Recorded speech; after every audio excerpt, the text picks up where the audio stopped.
Bien, bueno, ahora lo que vamos a tratar de determinar es de manera analítica, ¿sí? ¿Qué valor va a tener esa resultante? Porque recuerden que cuando nosotros analizamos fuerzas del tipo colineales, teníamos por un lado el método gráfico geométrico, que era a través así de trabajar con vectores y demás, y por otro lado teníamos también el método analítico, que era, como eran colineales o paralelas, que nosotros explicamos por qué trabajamos iguales, eh, directamente sumábamos y restábamos dependiendo también del sentido que tenían cada una. Si eran opuestas se restaban, si eran igual sentido se sumaban, etcétera, etcétera.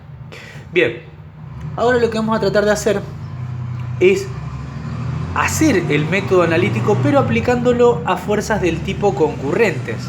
Bien, para ello siempre es necesario, para que yo pueda aplicar este tipo de, digamos, procedimiento, ¿sí? Contar con los dos vectores, o sea, el módulo de los dos vectores como dato, y el ángulo que forman dichos vectores o dichas fuerzas. ¿Sí? Recuerden que decir vectores y fuerzas para nosotros va a ser lo mismo, porque la fuerza se representa a través de un vector. ¿Sí? Entonces, como dato dijimos, tenemos que tener el módulo de cada uno de los vectores, el vector B, bueno, y acá tengo el vector U, y el ángulo que entre ellos dos forman. Vamos a llamarlo ángulo alfa. ¿Sí? Ese ángulo, eso es lo que tengo que tener como dato para poder aplicar este método, ¿sí? A cómo lo vamos a analizar nosotros, ¿sí? Obviamente, es cómo lo vamos a hacer nosotros. Bien, entonces fíjense, si yo me pongo a observar el paralelogramo, yo lo puedo dividir en dos triángulos, ¿sí? A su vez, ese lado de ahí coincide con U, entonces también lo vamos a llamar U. Bien, lo mismo es aplicado a esto, ¿sí? Nada más que los valores después cambian porque acá tengo menos B. Pero no importa, nosotros lo que vamos a hacer es analizar solamente por ahora este caso de acá, para que después ustedes puedan aplicarlo de manera con los ejercicios. Bien, dijimos, tenemos este triángulo de acá, que no es un triángulo rectángulo, es un triángulo oblicuángulo, ¿sí? No puedo aplicar una razón trigonométrica como las que se pueden aplicar en un triángulo rectángulo, seno, coseno, tangente. Entonces acá lo que podemos hacer, ¿sí? Lo que podemos hacer acá es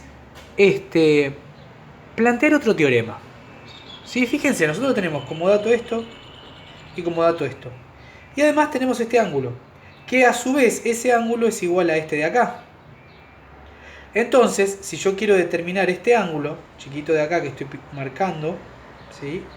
Que lo vamos a llamar ángulo X, no importa, ¿sí? Lo que tengo que hacer es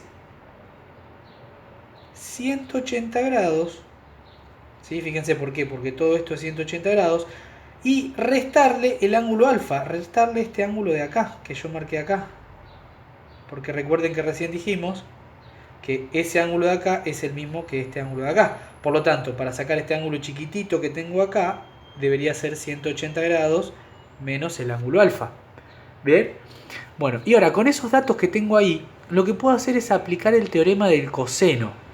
¿Sí? Que el teorema del coseno que me decía que este lado al cuadrado va a ser igual a la suma del cuadrado de este más el cuadrado de este, menos el doble de este por el coseno de ese ángulo. Vamos a traducirlo escribirlo para que quede más clarito.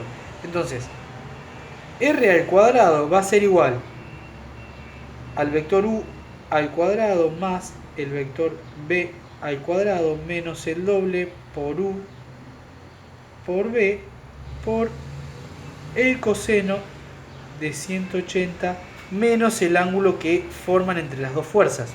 ¿Sí? Eso es aplicable siempre. Esa es la fórmula que a mí me va a permitir, tanto para este como para este, poder calcular la resultante. Fíjense ahora, si yo estoy acá, la resultante y quiero averiguar esta, el ángulo que tengo que usar va a ser este. ¿Sí? Entonces va a ser, supónganse que este sea alfa. ¿Sí? Este ángulo de acá va a ser 180 menos alfa. Bien. Y después voy a tener esta componente y esta componente que va a ser u también para reemplazar acá en el cuadrado, pero siempre es si aplicamos esta fórmula que viene desde el teorema del coseno, ¿sí? Nosotros vamos a poder determinar de manera analítica cuál es el valor de la resultante.